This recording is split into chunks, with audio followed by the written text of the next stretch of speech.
പ്രിയപ്പെട്ടവർ, നമ്മുടെ ജീവിതത്തിൽ അടിസ്ഥാനപരമായ ഒരു മാറ്റം വരണം എന്ന് ദൈവം ആഗ്രഹിക്കുന്നുണ്ട്. ഒരുപക്ഷെ നമ്മുടെയും ആഗ്രഹം അത് തന്നെയാണ്.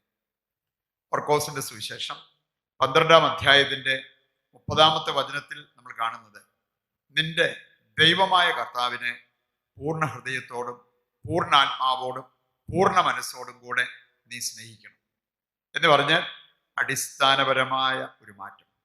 അത് നമുക്ക് എക്കാലത്തും ആവശ്യമായിട്ടുള്ള ഒരു കാര്യമാണ്. ഇനി അതിൻ്റെ വെളിച്ചത്തിൽ നമ്മൾ ഈ എക്കാലവും വിശിഷ്യ നോമ്പ് കാലം പ്രത്യേകം നമ്മൾ ധ്യാനിച്ച് പ്രാർത്ഥിക്കേണ്ട ഒരു വിഷയമാണ് ദൈവത്തിൻ്റെ കരുണ. ഈ കരുണയെക്കുറിച്ച് നമ്മൾ അല്പസമയം ധ്യാനിച്ച് പ്രാർത്ഥിച്ച് ഈ കരുണയ്ക്ക് വേണ്ടി പ്രാർത്ഥിച്ചാൽ നമ്മുടെ ജീവിതം സമൂലം മാറുന്നത് കാണാൻ പറ്റും. അങ്ങനെ ഒരു മാറ്റമാണ് നമുക്ക് വേണ്ടത്. അതിലൂടെയാണ് ദൈവത്തെ നമുക്ക് പൂർണ്ണ ഹൃദയത്തോടെ പൂർണ്ണാത്മാവോടെ മുഴുശക്തിയോടുകൂടെ സ്നേഹിക്കാൻ സാധിക്കുന്നത്. ഈ ഒരു യാഥാർത്ഥ്യം നമ്മെ പഠിപ്പിക്കുന്ന ഒരു വിശുദ്ധനാണ് ജോൺ പോൾ രണ്ടാമൻ മാർപ്പാപ്പ. വിശുദ്ധ ജോൺ പോൾ രണ്ടാമൻ മാർപ്പാപ്പ അദ്ദേഹം സൂചിപ്പിച്ച ഒരു കാര്യം, മനുഷ്യർക്ക് മറ്റെന്തിനേക്കാൾ ആവശ്യമായിട്ടുള്ള ഒരു കാര്യമാണ്, ഈ ലോകത്തിന് മറ്റെന്തിനേക്കാൾ ആവശ്യമായ ഒരു കാര്യമാണ് ദൈവകരുണ. ദൈവത്തിൻ്റെ കരുണയാണ് മറ്റെന്തിനേക്കാൾ നമുക്ക് ആവശ്യമായിട്ടുള്ളത്. വചനത്തിൽ നമുക്ക് കാണാൻ സാധിക്കും. പ്രഭാഷകന്റെ പുസ്തകം 29-ാം അധ്യായത്തിന്റെ 21-ാമത്തെ വചനം എടുക്കുമ്പോൾ പ്രാഥമിക ആവശ്യങ്ങളായിട്ട് എടുത്തു പറഞ്ഞിരിക്കുന്ന ഏതാനും ചില കാര്യങ്ങളെക്കുറിച്ച് നമ്മളിവിടെ കാണുന്നുണ്ട്. പ്രഭാഷകൻ 29:21 ജലം, ആഹാരം, വസ്ത്രം, പാർപ്പിടം, ഇങ്ങനെയുള്ള കാര്യങ്ങൾ പ്രാഥമിക ആവശ്യങ്ങൾ. ഇനി ഇതെല്ലാം നമുക്ക് എത്രമാത്രം ആവശ്യമാണ് എന്നുള്ളത് നാം മനസ്സിലാക്കിയിരിക്കുന്ന കാര്യമാണ്.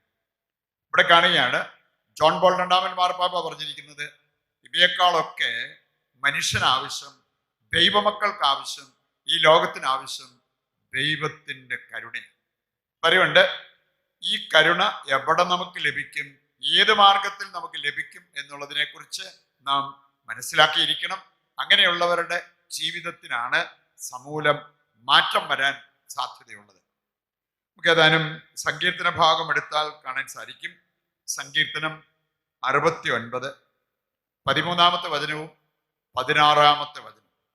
സങ്കീർത്തനം 63-ന്റെ 13-ഉം 16-ഉം എടുത്തു പറഞ്ഞിരിക്കുന്ന ഒരു കാര്യമാണ്, ദൈവം കരുണാസമ്പന്നനാണ് എന്ന് പറഞ്ഞാൽ കരുണയുടെ സമ്പന്നത നമുക്ക് കണ്ടെത്താൻ പറ്റുന്നത് ദൈവത്തിലാണ്.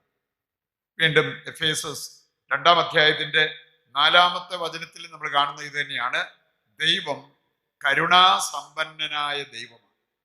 ഒരു സാധാരണ ഒരു സഹായം തേടി പോകുമ്പോൾ സമ്പന്നരുടെ അടുത്തേക്ക് പോകും, കാരണം അവർക്ക് നമ്മളെ സഹായിക്കാൻ പറ്റും എന്ന് നമുക്കറിയാം. ഇനി ഈ കാരുണ്യം നമുക്ക് ലഭിക്കേണ്ടതിന് കരുണാസമ്പന്നനായ ദൈവത്തിൻ്റെ പക്കലേക്കാണ് നമ്മൾ ഏറ്റവും കൂടുതൽ തിരിയേണ്ടത്. ജോൺ പോൾ രണ്ടാമൻ മാർപ്പാപ്പ അദ്ദേഹം എഴുതിയ ഒരു ചാക്രിയ ലേഖനം ഉണ്ട്. ഇനി അതിൻ്റെ പേര് ലത്തീനിൽ ദിവസ് ഇൻ മിസെരിക്കോദിയ.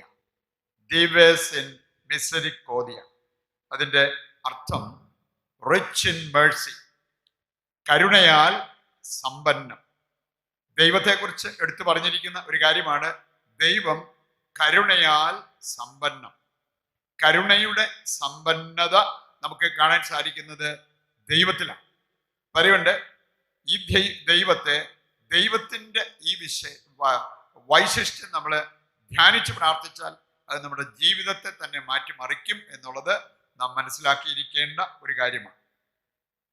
ലൂക്കായുടെ സുവിശേഷം 15-ാം അധ്യായത്തിന്റെ 11 മുതലുള്ള വചനങ്ങളുടെ വെളിച്ചത്തിലാണ് നമുക്കറിയാം അവിടെ എന്താണ് നമ്മൾ കാണുക, ധൂർത്തപുത്രന്റെ ഉപമ. ധൂർത്തപുത്രന്റെ ഉപമ അതിനെ വിശേഷിപ്പിച്ചുകൊണ്ട് ജോൺ പോൾ രണ്ടാമൻ മാർപ്പാപ്പ പഠിപ്പിച്ചൊരു കാര്യമാണ്, ദൈവം കരുണയാൽ സമ്പന്നം, റിച്ച് ഇൻ മേഴ്സി. പറയുന്നുണ്ട്, ഈ ഒരു കാര്യം തിരിച്ചറിയുന്ന വ്യക്തികൾക്ക് ദൈവത്തിൽ ഈ കരുണ കണ്ടെത്താൻ പറ്റും, ദൈവത്തിൽ നിന്ന് ഈ കരുണ സ്വീകരിക്കാൻ സാധിക്കും. അദ്ദേഹം പറഞ്ഞ്, രണ്ട് പ്രധാനപ്പെട്ട കാര്യങ്ങളുണ്ട് മനുഷ്യരുടെ ഇടയിൽ സംഭവിക്കേണ്ടത്. ഒന്ന്, ദൈവത്തിൻ്റെ കരുണ മനുഷ്യൻ ഏറ്റെടുക്കുക. രണ്ടാമത്തെ കാര്യം, മനുഷ്യൻ മനുഷ്യരോട് കരുണ കാണിക്കണം. നമുക്ക് ദൈവത്തിൽ നിന്നും കരുണ പ്രാപിക്കാൻ സാധിക്കും. ദൈവം കരുണയാൽ സമ്പന്നനാണ്. ഈ കരുണ പ്രാപിക്കേണ്ടതിനും ഈ കരുണ പ്രാപിച്ചവര് അതനുസരിച്ച് ജീവിക്കേണ്ടതിനും ആവശ്യമായ ഒരു കാര്യം പറഞ്ഞിരിക്കുകയാണ്, മനുഷ്യൻ മനുഷ്യരോട് കരുണ കാണിക്കണം. നമുക്ക് ദൈവത്തിൽ നിന്നും കരുണ എടുക്കാനും ഈ കരുണ മറ്റുള്ളവർക്ക് കൊടുക്കാനും സാധിക്കണം. അപ്പോഴാണ് നമ്മുടെ ക്രിസ്തീയ ജീവിതം അനുഗ്രഹപ്രദമാകുന്നത് എന്ന് നാം തിരിച്ചറിയണം. പ്രഭാഷകന്റെ പുസ്തകം 40-ാം അധ്യായത്തിന്റെ 17-ാമത്തെ വചനം എടുത്താൽ, പ്രഭാഷകൻ 40:17 പറഞ്ഞിരിക്കുന്നത്, കാരുണ്യം അനുഗ്രഹത്തിന്റെ ആരാമം പോലെയാണ്. കാരുണ്യം എന്ന് പറയുന്നത് അനുഗ്രഹത്തിന്റെ ആരാമം. പറയുന്നുണ്ട്, ഈ കാരുണ്യം ദൈവത്തിൽ കണ്ടെത്തി അത് നമ്മൾ ഏറ്റെടുക്കണം. മാത്രമല്ല ഈ കാരുണ്യം മറ്റുള്ളവരിലേക്ക് നമ്മൾ എത്തിക്കണം. കാരണം ഇത് അനുഗ്രഹത്തിന്റെ ആരാമം പോലെയാണ്. നമുക്ക് അതുകൊണ്ട് ഈ കരുണയെക്കുറിച്ച് ധ്യാനിച്ച് അതിലൂടെ കരുണ പ്രാപിച്ച് നമ്മുടെ ജീവിതം മാറ്റേണ്ടതുപോലെ മാറ്റാൻ സാധിക്കണം. അതിന് ആവശ്യമായിട്ടുള്ള ചില കാര്യങ്ങളിലേക്ക് നമ്മൾ നമ്മുടെ ശ്രദ്ധ കൊണ്ടുവരുന്നത് നല്ലതാണ്. പ്രത്യേകിച്ച് നോമ്പ് കാലം നമ്മൾ ധ്യാനിക്കാറുള്ള ഒരു വചനഭാഗമാണ് ജോയലിന്റെ പുസ്തകം 2-ാം അധ്യായത്തിന്റെ 12-ാമത്തെ വചനം മുതലുള്ള വചനഭാഗം. ജോയൽ 2-ാം അധ്യായം 12 മുതലുള്ള ആ വചനഭാഗം. അതുപോലെ തന്നെ മത്തായിയുടെ സുവിശേഷം 6-ാം അധ്യായം. ഈ 2 അധ്യായങ്ങൾ ചേർത്ത് വെച്ചാൽ 3 പ്രധാനപ്പെട്ട കാര്യങ്ങളെക്കുറിച്ച് അവിടെ പഠിപ്പിച്ചിരിക്കുന്നത് നമുക്ക് കാണാൻ പറ്റും. ഈ 3 കാര്യങ്ങൾ ദൈവകരുണ നമ്മുടെ ജീവിതത്തിലേക്ക് എത്തിക്കുന്ന കാര്യങ്ങളാണ്. ആ കരുണ നമ്മുടെ ജീവിതത്തിൽ വന്നു കഴിയുമ്പോൾ നമ്മുടെ ജീവിതത്തിന് അടിസ്ഥാനപരമായ മാറ്റമുണ്ടാകും. നമ്മുടെ ജീവിതം വലിയ നേട്ടം സമ്പാദിക്കും എന്നുള്ളത് നാം തിരിച്ചറിയേണ്ട കാര്യമാണ്. ഇതില് 1-ാമത്തെ കാര്യമായിട്ട് പറഞ്ഞിരിക്കുന്നത് ഉപവാസം. ഇനിയെങ്കിലും നിങ്ങൾ ഉപവാസത്തോടും വിലാപത്തോടും കണ്ണീരോടും കൂടെ എൻ്റെ പക്കലേക്ക് തിരിച്ചു വരിക. ദൈവകരുണ ലഭിക്കാൻ ഏറ്റവും നല്ല ഒരു കാര്യം പറഞ്ഞിരിക്കുകയാണ്, നീ പാപത്തിലൂടെ ദൈവത്തിൽ നിന്ന് അകന്നു പോയോ, ഉപവാസവും അനുതാപവും കൊണ്ട് നീ ദൈവത്തിന്റെ പക്കലേക്ക് തിരിച്ചു വരിക. ഇനിയെങ്കിലും ഈ ഒരു കാര്യം ചെയ്യാൻ നീ മനസ്സാകുക എന്നാണ് ദൈവത്തിന്റെ വചനം നമ്മെ ഓർമ്മിപ്പിക്കുക. പറയുന്നുണ്ട്, ഉപവാസത്തിലൂടെ ദൈവത്തിന്റെ കരുണ പ്രാപിക്കാൻ നമുക്ക് സാധിക്കും. ഉപവാസം, പരിത്യാഗ പ്രവർത്തികള് ഒരുപാട് ദൈവകരുണയ്ക്ക് നമ്മളെ യോഗ്യരാക്കുന്ന ഒരു കാര്യമാണ് എന്ന് നമ്മൾ തിരിച്ചറിയുന്നു. നമുക്ക് ഈ സാധാരണ നമ്മൾ നടത്താറുള്ള ഒരു ട്രഡീഷണൽ ഉപവാസം, പരമ്പരാഗതമായിട്ടുള്ള ഒരു ഉപവാസ രീതി അതെല്ലാവർക്കും ഉണ്ട്. നോമ്പുകാലം തുടങ്ങിയാൽ വേണമെങ്കിൽ ഇറച്ചി, മീന് ഇങ്ങനെയുള്ള കാര്യങ്ങൾ ഉപേക്ഷിക്കുക. മറ്റു പല കാര്യങ്ങളും അതോട് ചേർത്ത് വെച്ച് അങ്ങനെ ഉപവാസം നോക്കുന്ന വ്യക്തികളുണ്ട്. പക്ഷെ നമുക്ക് അല്പം കൂടി ദൈവാനുഗ്രഹം, ദൈവകരുണ പ്രാപിക്കാൻ സഹായിക്കുന്ന ആത്യന്തികമായിട്ടുള്ള ഉപവാസ രീതികൾ, റാഡിക്കൽ ഫാസ്റ്റിംഗ്, അതിന് നമ്മൾ തയ്യാറായാൽ കുറച്ചുകൂടി ദൈവകരുണയുടെ സമൃദ്ധി നമുക്ക് ലഭിക്കാനായിട്ട് അത് നമ്മെ സഹായിക്കും. ഏതാനും ചില കാര്യങ്ങൾ മനസ്സിലാക്കിയിരിക്കുന്നത് നല്ലതാണ്. ഈ ദൈവം ഇഷ്ടപ്പെടുന്ന ഭക്ഷണപദാർത്ഥങ്ങളെക്കാൾ ദൈവം ഇഷ്ടപ്പെടുന്ന ചില ഉപവാസ രീതികളുണ്ട്. ഉദാഹരണത്തിന്, പരാതി പറയുന്ന ഒരു സ്വഭാവമുള്ള വ്യക്തിയാണെങ്കിൽ പരാതി പറച്ചിൽ ഉപവസിക്കുക. കരുണയില്ലാതെ മറ്റുള്ളവരെ വിധിക്കുന്ന ഒരു വ്യക്തിയാണെങ്കിൽ അത് ഉപവസിക്കാൻ തയ്യാറാവുക. അങ്ങനെ കാരുണ്യപൂർവ്വം മറ്റുള്ളവരോട് സംസാരിക്കുകയും പ്രവർത്തിക്കുകയും ചെയ്യുന്ന വ്യക്തിയായി മാറുക.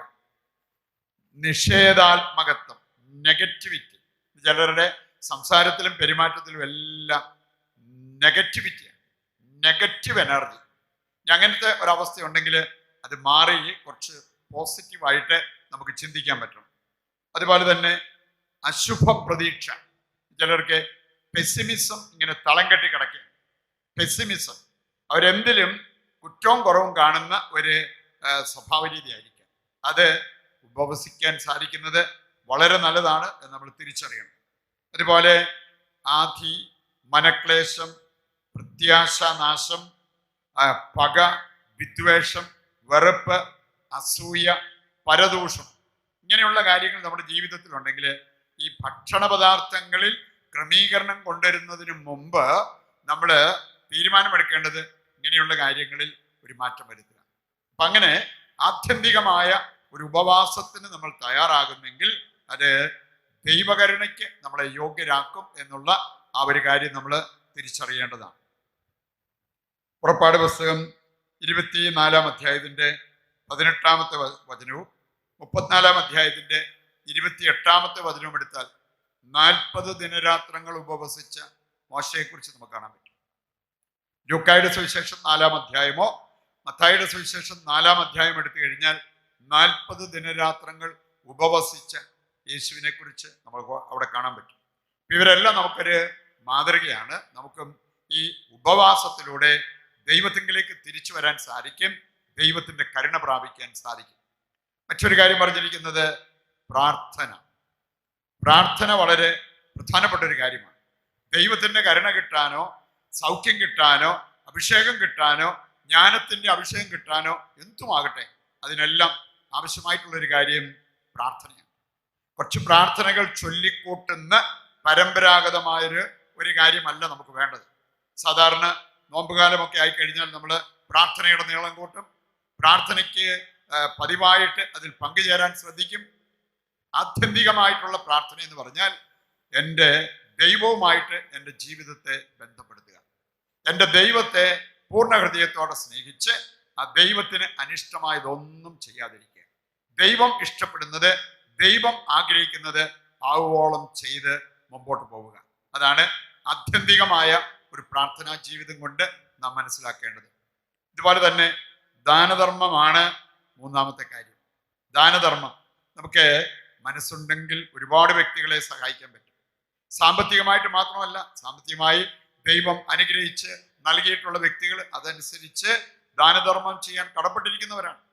അതുപോലെ തന്നെ സ്നേഹം കിട്ടാതെ വിഷമിക്കുന്നവര്, അംഗീകാരം കിട്ടാതെ വിഷമിക്കുന്നവര്, അങ്ങനെ ഒരുപാട് പല മേഖലയിൽ വേദനിക്കുന്ന, വിഷമിക്കുന്ന, ദാരിദ്ര്യം അനുഭവിക്കുന്ന വ്യക്തികളുണ്ട്. വചന ദാരിദ്ര്യം അനുഭവിക്കുന്നവര്, അവർക്ക് നമുക്ക് വചനം പങ്കുവെച്ചു കൊടുക്കാൻ പറ്റും, വചനം നമുക്ക് പ്രചരിപ്പിക്കാൻ സാധിക്കും.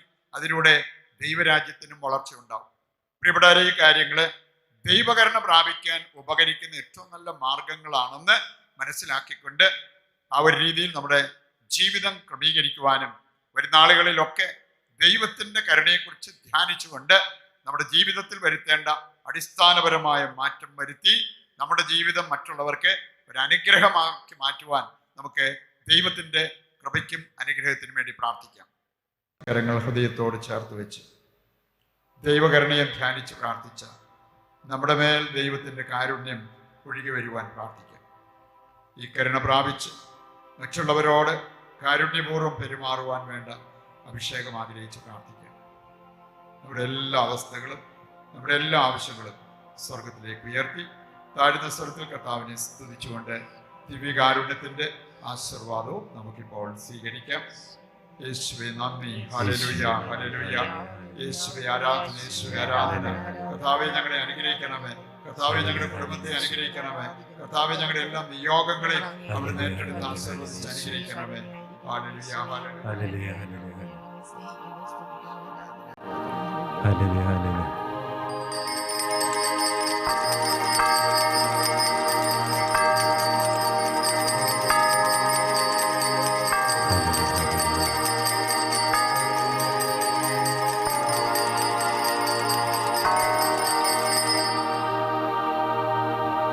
പരിശുദ്ധ പരമമാ